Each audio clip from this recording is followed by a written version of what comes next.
we are moving to the second panel titled Reaching the Public. So this is about communicating with the public, of course during COVID, which is much of what this conference is about, but also more generally communicating to the public in protracted crises, which the creeping crisis is all about. So I find this panel particularly interesting, not only because of all the struggles and challenges we had in the COVID in all the different countries which we've studied, but also because it's a phenomenon we're going to have to understand better in the future as we face more protracted crises. So we have a terrific group of panelists together with Sanaka Kuipers. I will chair this event, and Sanaka and I think you all know Sanaka, more or less. Sanaka works at the Hague campus of Leiden University and is a long-time expert in crisis research, together with Arjen, both at the university and at Crisisplan as well. So it's wonderful to have her by my side. I feel much more secure and safe with her there. But our distinguished guests today are Walter Jong, who is also at Leiden University, a crisis communications expert in the Institute of Security and Global Affairs, where Sanaka also is. So I see the connection there. But your research is on the leadership role of mayors in crises, so obviously very important for the discussion today. And you also work in the field, right, in disaster management in different exotic places. So you also have Caribbean. Yes, the Caribbean, well, St. Martin, and the Middle East. So you have experience in the field with disaster management projects. Eva-Karin Gardell is a professor at the Swedish Defense University. She works in the Department of Security Strategy and Leadership, which is the political science division there. She's also been working on crisis communication for years and years and years, crisis framing. She has a media background, but she's a top expert in crisis management, working at different narratives that can emerge during crises, different kinds of stories which are told by particularly interested actors, so their side of the story gets prioritized during and after crises. So we're welcome to Eva-Karin. Fredrika Albrecht is also at the Swedish Defense University. I don't know if you're in adjacent rooms at the moment, or home or at the office. It doesn't really matter. You're welcome, Fredrika. Fredrika is a really up-and-coming researcher in crisis management research, having published and doing a project right now on international perspectives on COVID communication. So looking at the US and Sweden and Italy as well, which I think your memo today, Fredrika, really shed light on the different strategies and the different successes and failures in those different countries. So welcome to you. And then we have Andrea Evers, who is at Leiden University as well, in the Health, Medical, and Neuropsychology unit at Leiden University. We're especially excited to have you here. Andrea is an expert in behavioral change, which is obviously a critical perspective when you're thinking about crisis communication. And she's been intimately involved in advising the group here in the Netherlands, which is responsible for communicating during health crises. So in the firing line, so to speak, of that, and trying to help those in the firing line in how to communicate with the public more effectively. So before, I think what we'll do is, much like we did in the last panel, is we'll go in order: Walter, Eva-Karin, Fredrika, and then Andrea. I will simply open up to say that the question of reaching the public is so particularly interesting in a protracted crisis because it's not a small time-delimited event, and it's an event where the public is actually part of the crisis response, in contrast to, I don't know, September 11th, where there was a relatively small portion of the population directly affected, but the rest of the population needed a message. So the question of crisis communication was about messaging and reassurance, and things are being done, and what are the values which we will repair, etc. But here, actually, the communication is about getting people involved in the crisis management itself. So it's a really interesting, unique angle. And it's an angle that has gone on for a long time. How do you communicate with the public for years, not days and weeks, and keep their interest and keep their compliance, so to speak? So, terrific questions we're going to tackle. I encourage you to read the memos, which are available to everyone, that have been put forward. Why don't we begin with Wouter, your discussion of reaching the public during COVID-19. Okay, thank you for the introduction and the invitation for this very interesting conference. I think maybe first a message of disappointment is that government does not have a monopoly on this crisis and the crisis communication. I think the thing of COVID-19 was perhaps that the crisis itself already communicated that it was really alarming and it was serious, and people wearing a face mask is also giving a certain message to the public. So the government is involved in communicating with the public, but it is just one of many parties or stakeholders trying to bring across the message. And I think the point you just made, the comparison to 9/11, it is indeed, I think what we learned during COVID-19 was that usually we have to communicate the impact with the public and give some messages of acknowledgement and trying to, well, as we say in public administration, the meaning-making part of communication. And the emphasis is usually on trying to find the right words to provide hope and channel the emotions within society. And from that perspective, this crisis was really exceptional because, well, what was needed was more of the instruction point of view. We needed to instruct the public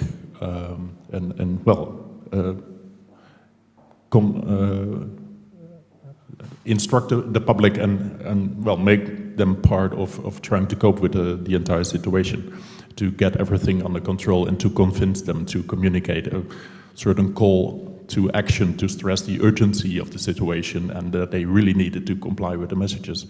And that's, at least with the people from crisis communication, was not really part of their regular job, so to speak. So indeed the knowledge, and I think Andrea will talk about it more, but the behavioral part of communication, that was really like, everyone was like, oh, but we're not used to do that. What is needed? How do we convince the public? And usually you just communicate with, well, the population at large, and now you really have to, make certain messages maybe for illiterate people or for the blind, for the deaf. You need to involve everyone and need to really target all the messages to all those different stakeholder groups. So that was also different compared to regular crisis, so to say. And normally, yeah, the message is more like, stay strong together, like we had after the Boston bombings, or the Je suis Charlie kind of messages we had after the Paris attacks. And this was really a different angle we needed to involve in the communication. From the Dutch point of view, I think what was remarkable was the medical advisors who were part of the advisory team in the Netherlands were also joining in on talk shows on TV, and also reflect on the decisions made by the government. So on the one hand they were advisors, but also they were criticizing what the government was doing, and that was really like, well, we're not really used to to have advisors publicly make their statements on what they think the decision makers take for decisions. And still they are regarded as scientists, of course, so whatever they tell us, it must be true. Well, we know that even if you ask a scientist for an advice, it doesn't really make it a scientific advice. So there's a difference in that. I think also the challenge of COVID-19 was, normally you just have the aftermath and it is over after a week, and this was really the long-term kind of communication efforts we needed to do. There was some kind of a COVID fatigue, so to speak. People were just fed up with the entire situation, and then people are looking at communication like, oh, you need to convince the people to keep on and comply with all the measures. But I don't think that's really the point, because people already understood what was needed, but they were just fed up with the entire situation. So then you need to, well, use different kind of tactics to convince the people. And the last point, I think, is that when, for example, governmental officials like Cummings in the UK did, he didn't comply with the measures himself. That's, well, you can try to communicate whatever you want, but you cannot convince the public anymore. It's not a magic stick like, okay, we communicate and everything will be okay again. I mean, the government officials need to comply with measures themselves as well. So that's for the opening statement. Excellent. Yeah. Thank you very much, Walter. One of the things I liked about the memo, which connects to something Frederica will no doubt speak about, is the different messages that have to be sent during COVID. You talk about pure instructions. This is one of the first crises, or in recent memories, where we had to issue pure instructions. How many meters should you keep distance between your neighbor, or et cetera. In addition to the classical meaning-making messages about emotional support, care, empathy, reminding people. And I think these were two different kinds of messages, which some governments got right and some got them wrong. And maybe, I'm sure Andrea has something to say in terms of timing when you do one versus the other. Federica, over to you for your opening comments. Thank you very much. I'm pleased to be here. And as Mark already mentioned in the introduction, I've been involved in a couple of research projects on crisis communication during COVID, which has looked at multiple countries, Italy, US, and also the Nordic countries now. I will keep my statements to some very strict or clear messages regarding lessons that I think I see when looking at the material that we analyzed. And to start with is that we restricted our analysis to social media and more specifically to Twitter, and looked at how public organizations or health authorities in these countries communicated during mainly the first wave of the pandemic on Twitter. The first message or lesson recommendation that we could see here would relate to something that came up earlier regarding instructions and providing instructions and the need among the public to receive clear and accessible instructions. And or just as a background, social media as one possible information channel or multiple information channels during crises are of course a major information source for members of the public. And what we also always have with social media is that we have multiple voices, many different voices competing for legitimacy on what is right, to what kind of communication or information is right. And related to that, of course, social media have been previously pointed out as epicenter of misinformation and disinformation campaigns. So this as a quick background, and based on that, it is really essential that public organizations provide members of the public with clear, comprehensive, accurate guidance. Now, in the case of COVID-19, well, maybe that kind of advice that you give changes over time, the more information you collect. But you still have to provide some accurate, adequate guidance on how to physically behave.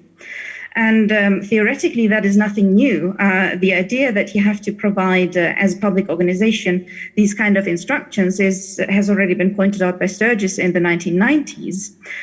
So theoretically, it's nothing new, but we've seen a lot of examples on how this could work or not work during the prolonged period of the crisis that we have all lived with for the past 18, 19 months. Of course, it also always depends on what your social media strategy as a whole can do and how good of a quality you have in your social media communication strategy. But generally speaking, a clear or common mistake is hiding essential information behind links. So you tease with information on what is essential to know, instructions, for example, on Twitter, and then you provide the rest of the information in a link. That won't help many of the public because you can't guarantee that anyone clicks on the link. So information such as keep your distance and take personal responsibility, how clear is that? How many people know directly what they are required to do or what they are recommended to do? And in comparison to that, something that is much more clear is an example of where you say, well, maintain this amount of distance, for example, 6 feet, where this type of face covering in this type of situation, and so on. And there's large differences between the Nordic, but also health authorities in Italy and the US that we saw there. The lesson from that, be clear, be accurate, comprehensive information that can easily be accessed by the public and understood and shared. The second point is we've already also been into that a little. It's not only relevant for this type of long crisis. Any type of crisis, any type of disaster that you're affected by demands for a certain amount of time that people adapt their lifestyles, that they do things differently than they were used to.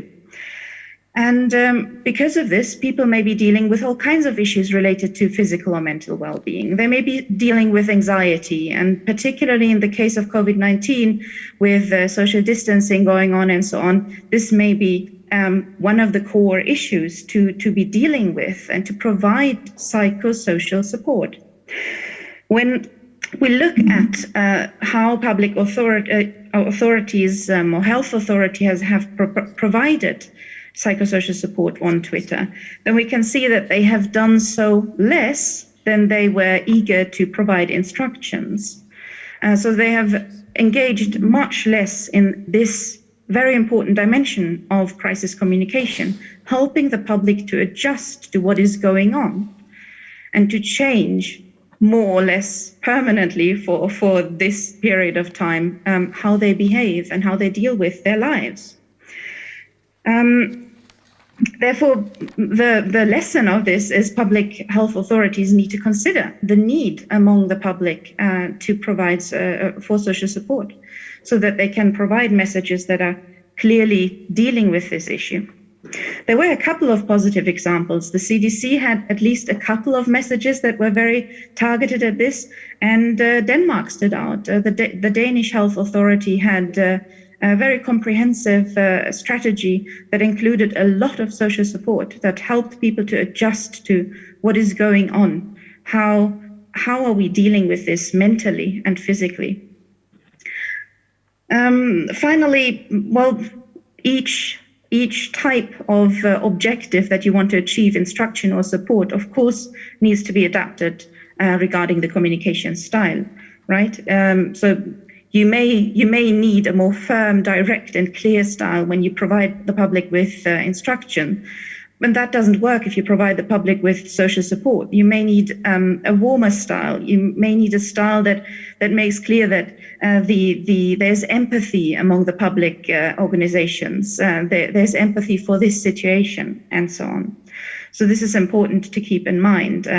Of course, as has been mentioned previously, the right balance always also depends on the cultural background. I can tell you that the Italian tweets, they were very good at being assertive, and that may or may not be very surprising to people here now.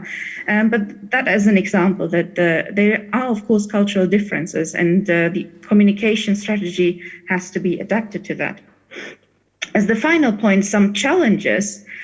It has been pointed out previously, but of course it's valid for social media as well to reach different social groups, and particularly so to reach vulnerable groups or groups that we typically see as being particularly vulnerable during crisis and disasters. They may need different forms of communication. They may need different channels as well, and so on. The second lesson, definitely for many public health authorities, improve the social support that is provided to the public. And the third, it's a very broad general challenge, but dealing with misinformation is of course a massive challenge, both for scholars and practitioners in this field, since social media are such an epicenter of misinformation and disinformation.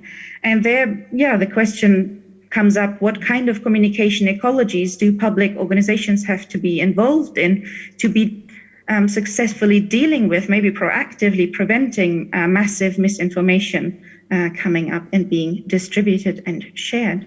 Thank you. Very good. Thank you very much, Fredrika. Fredrika Albrecht from Stockholm. Now we hand it over to Andrea and see whether any of this resonates whatsoever with you.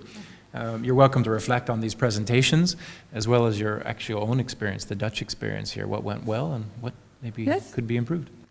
Thank you so much for this invitation. I'm very pleased to be here and to be part of this panel, of course. Yeah, a little bit similar to the previous speaker, I have also some lessons learned, I think, in the area of communication. Important, of course, to know that I'm a behavior change expert. I'm a therapist, so I'm also seeing patients, but my research is also in the area, for example, of doctor-patient relationships and communication.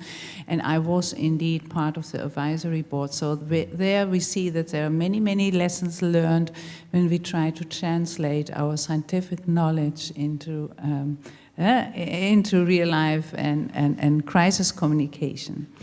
I think the first thing, it's what has been mentioned before, of course, is that this crisis was indeed directed as behavior change. And of course, it's always necessary, but in this crisis, this was one of the main measures, that the main mechanism of change was behavior change. So it was much moreรื่องthat we have very effective communication and also to reach everybody. In this sense, of course, you would invest much more in communication than before. The problem is then that communication and also behavior change is always usually by politicians, but by everybody as experts, underestimated the complexity of behavior change and of communication. Usually they think, yeah, but once we communicate it, so that's enough, so everybody knows. And of course, it's obvious in a way. So you don't reach your subgroups, you don't have the right channels, and this is such a structural problem, and in fact, I do not have a solution for it. Why we always emphasize that more the physics or others is so complex and we need a lot of attention for it, but things like behavior change and communication, everybody knows, and it's systematically underestimated in budget, in attention, in every advisory board. In the Dutch, of course, we had an advisory board on communication and behavior change. It was great, but it was not part of the central advisory board of the government. So, in fact, we still had some distance there. So, to think about the structure. But let me focus more on the specific lessons learned. And only one comment about underestimating. For example, we know that usually about 20% you remember after you had a consultation with a doctor, and under stress it's even less. And people are stressed, so people forget. Then it's of course so important that you focus on the specific subgroups. We already communicated that, but usually the government has one message. It's one message for everybody. And in fact, you don't reach people. If you want to reach people, you mentioned those before, you have then to start first with the emotional component. That is what every doctor learns. Start with the emotional reflecting and meaning, and that's more the open way, and then come to the more instructional way of communicating. That's, for example, one of the messages we also give to our president. And indeed, they changed a little bit the strategies, but absolutely not enough. Then to be first start with emotion, then the timing, of course, is so important. The problem is usually that they were always too late, in a way. That also you see now the same. They're now coming up with new measures, and everybody thinks is frightened and discusses a lot. While we already prepared this, we already knew this, there would be an upcoming crisis now, during the summer. So they could be much, much better prepared. And that you see in all communication strategies, that usually they're always too late, not prepared, not using systematically all these different channels. So there seems to be not really a strategy on it. And particularly on communication, it's so important to have this strategy in advance. And particularly with COVID-19, it was possible now, so that shouldn't be a problem. And finally, I come to the point of, I think, credibility, what mentioned also others. After you failed in your communication strategy, you really have a problem in credibility. So it has huge, really huge consequences. And credibility is one of the areas my research focuses on placebo effects in doctor-patient communications. And trust is then one central key term. And trust means, for example, is much better in an open, transparent relationship than when people feel that they are manipulated or directed into a particular direction. So the support is indeed very important, but not so much support. Even more important is a transparency, openness, that you feel that that you can trust them. This I think is at this moment is enough for the introduction. Absolutely. Yeah. Thank you very, very, very much. A lot of great issues on the table. We have about 30 minutes, so we're going to get right to it if there are questions from outside. I mean, I have one big screaming question, which is about the COVID fatigue.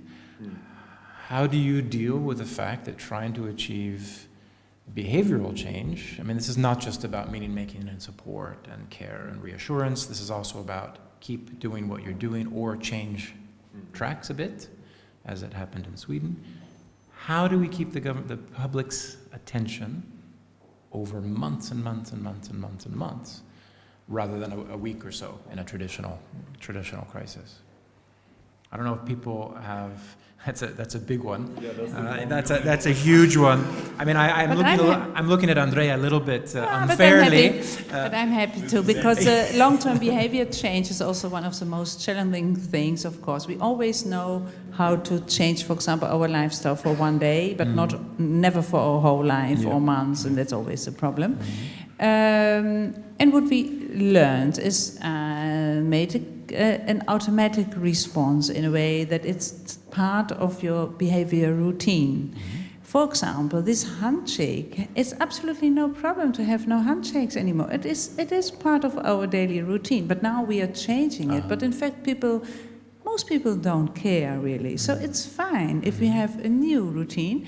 And in fact, COVID was a perfect proof that we can have altogether an immediate behavior change, like handshake, and it's not really a problem.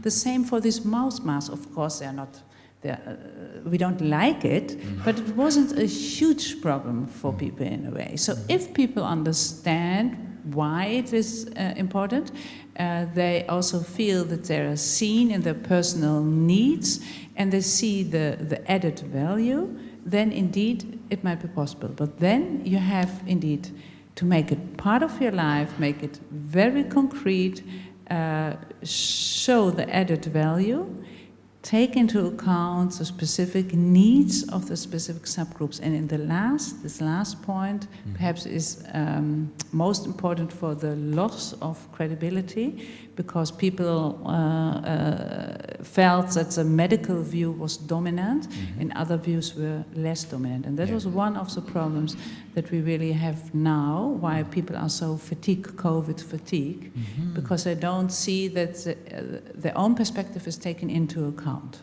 like the economic perspective or the support. Can I ask a follow-up on that one? Because it basically relates to all of your presentations.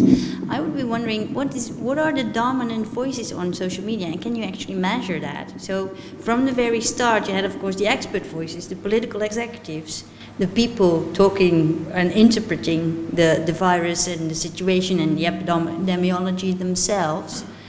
And then they all went about on social media, and some voices got much louder in terms of volume than others. Some had more sources than others.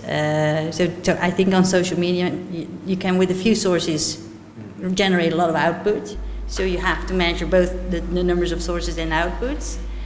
But has that ever been sort of traced and mapped? Social media expert. Yeah, maybe Frederica, do you measure that? We didn't measure that. Or not yet, at least. We focus so far only on the content itself. Although what we did track to some extent is how the public health authorities connected to other organizations to try to bring across a point in a shared way, in a more coordinated way, so that you reach more people with the same type of information. But we didn't map it to the extent that you mentioned now. No. And Frederica, do you recognize the fact that because of all the lockdowns, people spent more time online and it more or less had an accelerating effect? All these fake news and people just getting into it? I'm not sure if it's just the fact that we are more online. Personally, I have not been more online, but it may just be a development that has turned out. I mean, Facebook and Twitter as epicenters of misinformation were a thing before COVID-19 was a thing, right? So this is nothing new. This should not have been a surprising development either. Like many things that we talk about as creeping crises, should not have been a surprising development. So it may well be that it's been accelerated by the specific shape or the conditions that the crisis caused, but at the same time, it is nothing new that Twitter and other social media are epicenters of misinformation. I wanted, before we have a question I can see there on the screen, but before we turn over there, I mean, the question of sustaining the public's attention and revising your public communications strategy, I think speaks to the Swedish case a little bit. So I want to turn it back to Eva-Karin for just a moment, because I think in Sweden you saw these very interesting incidents where in the beginning it was the public health agency, and then they were sort of forced to team up with other agencies and not the government, but other agencies, I should say. Sweden has this unique system where there's a big divide between the government and the agencies. And can you tell us a little about how that public communication strategy went, and with what degree of success or failure? And again, this is a question of communicating to the public over long durations. Yeah, I don't really have any figures on it, but I guess that as in most countries, people get a bit fed up, and it's always easier to get the traction in the very beginning. But what I find interesting, I'm doing a study on comparing Nordic countries and government communication there. And even though they have quite different styles in the communication and a different kind of spokespersons, and there are different kind of crisis management strategies, all three prime ministers in Sweden and Denmark and Norway, which are the countries we have looked at, have very high rates in terms of trust among the population. And there are also countries that have a high level of trust from the very beginning. So it's not an answer, it's just another question, I guess. How can we really, in terms of the comparability case, it's interesting because it's easier to compare and see, do we really know what's working or not? Or is it a lot to do with contextual issues in terms of trust and communication styles and expectations of crisis managers? Absolutely. I remember when the public authority in Sweden said, we don't have enough evidence to suggest that face masks work at the time, which was technically and scientifically true. So we're not going to go for that. And Swedes are so rule-abiding that if they keep their distance, as we often ask them to do, they won't need face masks. When they did a U-turn on that 6 months later, everyone said, well, you already told us that they don't work. You've sowed the seeds of doubt. So therefore, there's, even though they now require them on some public transport, it just doesn't exist. So anyway, it's a really interesting kind of trend there. Do you want to, I want to hand it over to Jelle Tussen in Heidelberg. Okay. But Jelle, please, the floor is yours if you can hear me okay. Yeah, I can hear you okay. Hello, everyone. Too bad I can't be there in person, but I have teaching obligations this week, but it's fantastic to be with you, and it's a fascinating conversation. Mark, thank you so much for mentioning the issue of lockdown fatigue. I think this is extremely important, and it's not only an issue with the fight against COVID, but also with climate change, perhaps even more, because there the time dimension is even much more spread out. And from that perspective, so if I think of my own research, there are usually two models that are discussed against each other, I would say, in terms of like how can you stimulate long-term behavior change. And one perspective is that you emphasize the threats of climate change, and the other one is you try to frame climate change as an opportunity for engagement, so it's positive messaging. And from that perspective, I guess my question goes to you, Andrea, with respect to like, how do you feel about this more positive way of framing COVID in a sense of, well, let's all be like very committed to protecting each other. Let's all chip in. So do you think this messaging option has been practiced at all? If yes, where? And how do you feel about changing these signals, right? I mean, if you start with like a threat scenario and then turn to an engagement scenario or engagement frame, what does this do to people and their willingness to change their behavior or to accept regulation and other types of COVID measures? So that's my question. Thank you. Good question. Yeah. Okay, thank you so much. I'm so happy you asked this question because I forgot this aspect to mention. In fact, these are, when we look at behavior change from lifestyle, this is exactly the strategy what we follow, because we know that a threat message is very important in the short term. If I say to you, this is very painful, take care, then you immediately have a cortisol reaction and hey, you will change your behavior.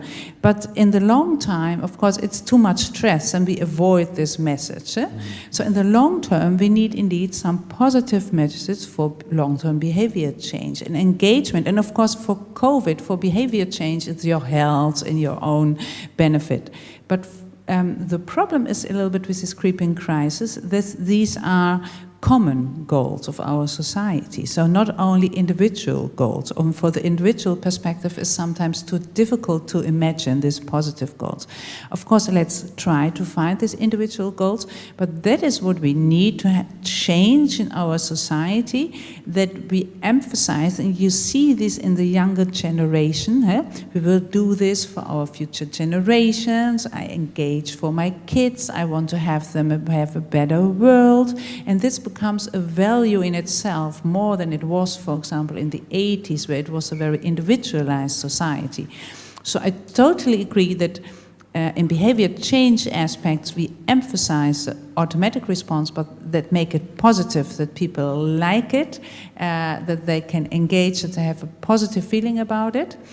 But for the creeping crisis, I think it is very important to make it a positive message in terms of common societal goals. For example, knowing that you feel happier when you are grateful for everything what you have, and you think what you did for others instead of yourself, only as an example.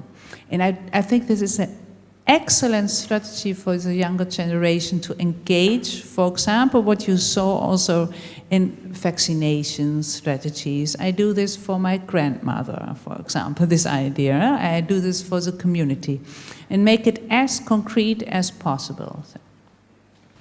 Excellent, thank you very much. We have two people, I think. So there's one person here in the audience. If and Jose is okay, please. My question is whether it would be good to have more of a dialogue with citizens.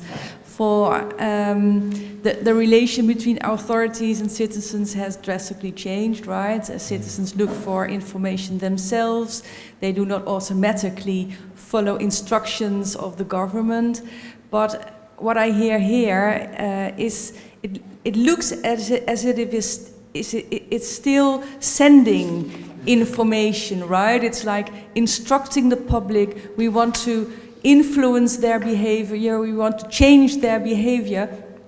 but what is their voice, and how and are they heard? And I mean, if we don't change that, is there a possibility that we are losing the public in connecting with authorities? Yeah, very short. This is the second point I did not mention, but that is really the main message we always had advised them on. Take them into account, ask them what they want, and particularly to specific subgroups. So this is so important to involve everybody. Yeah, but you would also like to. Yeah, absolutely. It's more than just instruction. I think the whole point maybe is that the entire communication during the entire COVID period was just a chain of different communication strategies. And on the short term, we thought, well, there's still 70% of the population still supports, so we're doing really okay. But you forget that you need 30% of the people still, you need them again when we have the vaccination campaigns. So you need to work on, the support for the governmental policies. And I think then you really need to get into the neighborhoods and talk to people on behalf of government, maybe these kind of town hall meetings, of course, with social distancing. But also to address more the points Frederike also mentioned on the psychosocial impact people had. How do you cope with the entire situation in a social sense, but also, the economic problems maybe people were facing, and you just want to interact with the people just to be sure that you get everyone on board. I think that's really important and relevant part of the communication strategy. Yeah. Very good. I think, can I just riff on that a bit? I mean, Eva Karin brought up some interesting characteristics of COVID, which are going to push agendas forward. I started with the argument that because it affects pretty much everyone in society, and this came up earlier, one thing that COVID has really driven home is that a one-size-fits-all message for crisis communication doesn't necessarily suffice. And I mean, I think there's a huge push lately to see, okay, who did we miss? Which vulnerable populations did we not reach? And that's without even considering all the kind of conflicting messages that come from social media and all the other channels which kind of pervert the message as it comes through. So I see this area of research really taking off in the practitioner world especially. Is we can't just send press releases out to everybody or tweet to everybody. We need to possibly cater our messages. Am I right? Or? Yeah, absolutely right. And especially when a lot of people do not trust the government anymore, you can try to stress your message on behalf of the government, but maybe you can also look for different channels. Maybe the GPs are more, people do trust them more, so you bring across more or less a similar message, but by other people, by other stakeholders. Yeah. Great.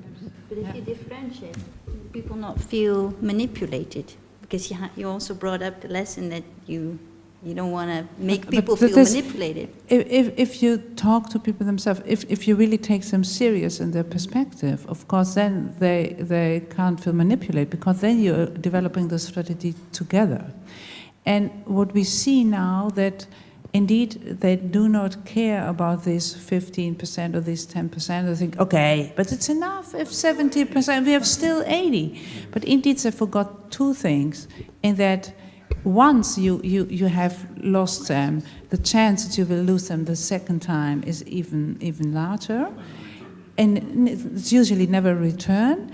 And you see also the social media, but also in other channels, it becomes more and more extreme, and it's really it's becoming more and more two worlds, and it's even becoming more difficult to do this together, because you lost credibility in the past, and then you're only focusing on the own social challenges. So it's like a vicious circle, and it's in a way fascinating to see how the government get to really take into account these perspectives. And it's really a huge danger, I think, for the whole strategy. Yeah. So it's, absolutely. We have two questions, at least actually three. Two in the room. I think Sarah Prally I saw first. Then we have Olivier Boras at home. And then someone over here. Oh, the hands are popping up everywhere. Let 1,000 flowers bloom. Panel. Yeah, communications panel. I see Frederick Benander and then this gentleman again. So let's Let's start with Sarah, if we could. Sarah. So I want to ask two questions actually that are connected.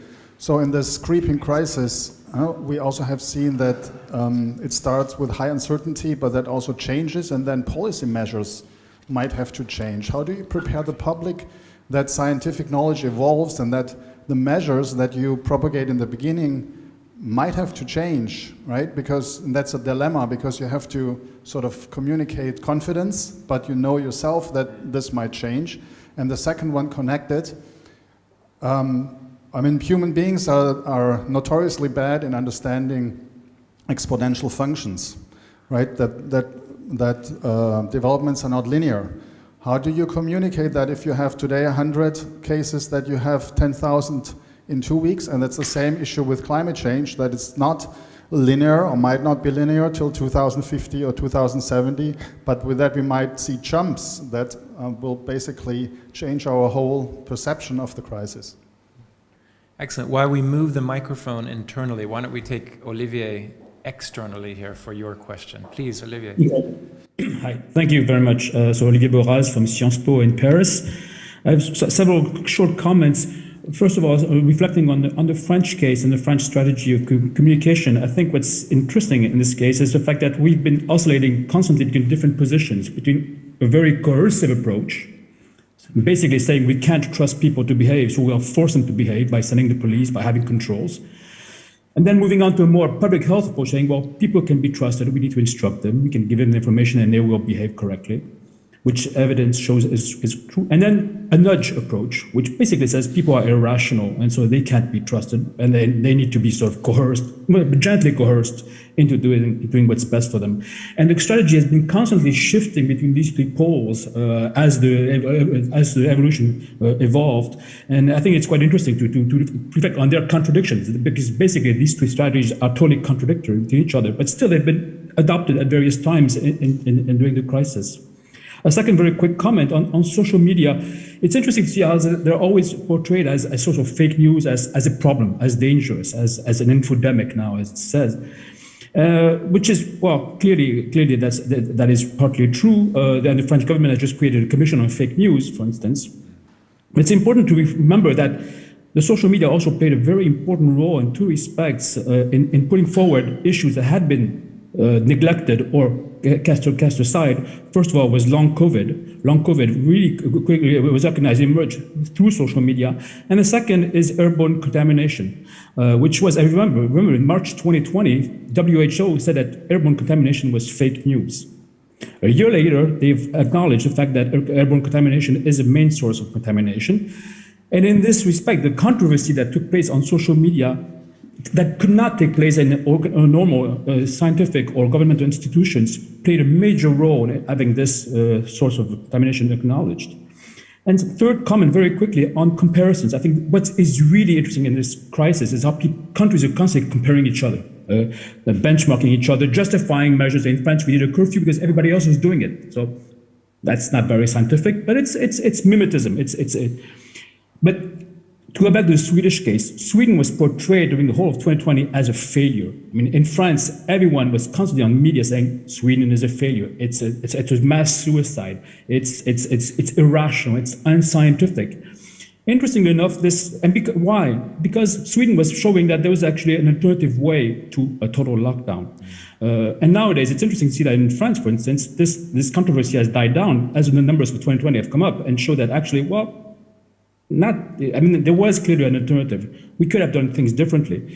And I think this comparison is really a very important one to understand why in 2020 we so needed to have a bad student. I mean, there was one who was doing a really bad job to show that there was only one way of doing this, which was a total lockdown. Thank you. Thank you very much, Olivia. There are some more questions here. I think Sarah Prelli, please. It seemed like a few of the medical experts in the US case sort of overthought their communications. And I'm a fan of Dr. Anthony Fauci, but at the very beginning, he didn't recommend masks, and I think it was more because they didn't want a run on masks. They wanted to keep them for the medical professionals. So he was sort of thinking about behavior, but not in the right way, not really giving the right message that masks actually will help stop the spread. And then later, the CDC director in this summer basically said, if you're vaccinated, you don't have to wear masks. And I don't think that they knew at that point that vaccinated people could still spread it. But they wanted to give people an incentive to get vaccinated. So they tried to give them a goodie, some kind of benefit for getting vaccinated. And that made all kinds of people go out in public without masks. And neither of those, I remember thinking, that doesn't really make sense that masks don't work since doctors wear masks and this is a respiratory, disease. And so it was like they were trying to figure out what the public's reaction was going to be and weren't just sticking to the science. And I don't know if that happened elsewhere, but they were sort of overthinking it a little bit. Definitely, and it speaks to the kind of the experimentalism which people were undertaking, which is the subject trial of another. And error. Yeah, trial and error is what's going to work and what should we push and what should we not push. And I think the next or another panel will discuss experimental modes of governance. And what you also saw is that they were very internationally oriented. So, Germany is doing mouse masks, so sorry, we also have to do the same. No, scientifically it doesn't work, but we have to do the same because all other countries. So it was indeed trial and error together, but also in a political way, they really had to adjust also to other countries, and that made it even less credible in a way for people. Exactly. There was one more question in here. I don't know if Frederick you want to, but Step into the light. Step into the light and show yourself. Coming out of the shadows. Yes. So I don't know if anyone can see me, but so I have a short observation, and you can pick it up if you want to, but it seems to me that modern political communication is becoming more and more desperate to sort of put a good spin on a lot of harsh messages. So that's part of the trade. And when we get struck by something like this, there's a big clash, because most political leaders are not very adept at communicating these very tough messages in a way that sort of strikes home. And I think we've seen it in many countries during COVID. So the ICU is being overrun, we have mortality going through the roof, but hey, we shut down public transportation. We're gonna be fine in 2 weeks. We solved the problem basically already. We're gonna see all these curves go the other way. Do you see that clash? Is that part of the landscape we've been looking at during this crisis? Great question. We're going to leave a little time for the panel to weigh in on these questions. There were a lot of them. But why don't we take one more question from Sandra, who I see out there in the ether. Sandra, a quick introduction of yourself so people know. Yeah, so Sandra Rees-Dihartje at Radboud University here in the Netherlands. Just an observation that I made, and I'm just curious how the panelists think about that. That is, the Dutch CDC has also talked about the ineffectiveness of face masks, basically saying, doesn't work, you can still breathe in the virus, so it doesn't work.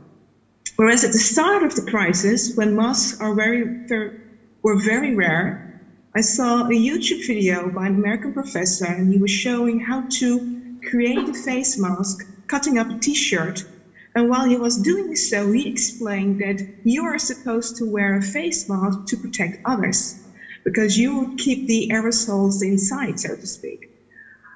So Mark already referred to the fact that in Sweden, the face mask policy was undermined by government, saying it doesn't work, so now it's policy, so why should you follow it? So what are the thoughts of the panelists on why not frame it as you're protecting others, like Andrea said about vaccines? Okay. Since time is of the essence, we're going to have to leave the audience question in there. But if I'd love to hear from the panel members on their reflections on any and all, well, not all, any of those questions, some of the questions. But also perhaps in closing, if those who studied the communication strategies during COVID in specific countries could say in a sentence, 2 sentences or less, what they think worked there and what they think didn't work, I think that would be interesting to hear. So, Wouter? Yeah, well, still, crisis communication is so complicated. So there's not just one answer to it. I think in the audience, there was the question about how to communicate on uncertainty. And what we learned from the Netherlands was, in a press conference, the Prime Minister, he used a tactic of explaining the dilemmas and telling the public, okay, this is option A, this is the pros and cons, and this is option B, and this is why we choose for this option. And what we found out is that it's especially was attractive to the highly educated people because they understood and, well, they thought, okay, this is reasonable what they did. But certain parts of the population, they just got confused because they said, okay, but first he said A and now he's going to do B. What is the government going to do now? So it's still also a bit in communications, a bit of a trial and error. And it's also about, one of the questions was about how do you explain the exponential curve? How are you going to explain it? I think we do not only need to explain it to the public, but maybe also to the politicians themselves, because apparently they didn't understand it themselves. When you look at the time they took before they took new decisions on measures. And then the other question, I think if you change from one strategy to another, as the example from France explains, I think consistency in strategies it's so important. So if you change your strategies, then at least explain why you change your strategy, but try to be consistent as long as you can. And yeah, I think that's maybe what Eva Karen said in the beginning. This perception of exceptionalism, all countries thought, okay, but the Germans are doing it like that, but we are different. I think maybe from behavioral studies, we look much more like each other than we maybe even think. I don't know if there are so many cultural differences, but just one experience I had myself last week when I took a train back from Berlin to Amsterdam. Then they made the announcement like, okay, you need to wear a face mask when you are in the train, and this is also for the Dutch people on board. Oh, really? Interesting. Thoughts from our panel, and you don't have to. Yeah, please, Andrea. Thank you for all these nice questions. Of course, we would need much more time to discuss it all. But I think one of the conclusions is indeed it's so necessary to anticipate much more on communication strategies and to invest much more. This is all the examples of trial and error. At the same time, it's about the credibility, be open and transparent, because you can't be always consistent, because you have to learn. So be open that we learn also every moment, and the politicians learn, and that we are doing this together, this with all these subgroups, and indeed engage in the positive communication, but in the positive engagement and the societal engagement. That is really the strategy for long-term behavior change, long-term effective communication strategies, as we know. Okay. But there we really have to try out how to change our individualized societies, indeed in a society where we like to engage, where it is sexy to engage in a common goal instead of an individualized goal. Exactly. Thank you very much. Eva Karen and Federica, if you have any last words, please feel free. Just maybe a very quick... Okay. Oh, sorry. No, go ahead. You first. A very quick reaction to what Sandra and what Fredrik said. Now, I didn't speak about anything related to political leaders, but I was involved in a study that also looked at political leaders' communication, at least on social media. And I just wanted to not confirm, but wanted to reinforce the impression that Fredrik mentioned, that political leaders seem to see a need to provide a lot more positivity. So what we saw among political leaders' communication was a lot more, providing more warm tones, positive tones, emphasizing empathy and things like that. So that just as an observation. And I thought Sandra's point about why not change the narrative towards you're not protecting yourself, you're protecting others by using face masks. I can only say that for the case of Sweden to the extent that I've followed the communication. But the general point of view was not there was no distinction between why you should wear a face mask, to either protect yourself or others. It was just the plain statement, there is no scientific or not enough scientific evidence that they work. That was the overall, and that was the only message that was provided. So by the time when then the type of studies came up that suggested more and more, well, there's a reason why face masks are being recommended elsewhere. There, as has been mentioned, it was quite difficult to go back, or maybe there was also no belief among the authorities here that there's reason, that these studies are reason enough to go back and try to reframe it, try to speak about it in different tones. So by the time mask recommendations came out, the Public Health Authority as such was still very careful in how they expressed. They always said, well, let these authorities that have made the decision to recommend masks, they make the decisions. So they were very careful in phrasing themselves anything related to masks, which may have contributed to why it didn't really work then when it was recommended. But yeah, that just as an addition, it wasn't really distinguished between, is it about protecting yourself or others? It was just claimed they don't work. We don't know if they work, and therefore we don't do it. Thank you very much. We're going to leave it there because lunch is beckoning. After lunch, we have a panel about decision-making in the fog of war, so to speak. And one of the themes that's going to come up there is our ability to make decisions, to look through the possible after effects of our decisions, to look at the possible knock-on effects in the bigger picture, even beyond the crisis. So I want to end it with a tweet from Federica's case, the Italian Health Authority, which was pretty kind of admirable in a way. It says, never throw gloves and masks on the ground, dispose of them properly at home and in the workplace, protect your health and the environment. So at a time when people were focused solely on COVID, the Italian authorities had the foresightedness to say there's a bigger picture happening here too. It's a small little bit of evidence, but I thought it was interesting. And feeding into our decision about the different factors which will affect decision-making. So thank you very much to the panel, to Federica and to Eva Karin in Stockholm, to Wouter André here, and to Sanaka for helping me out.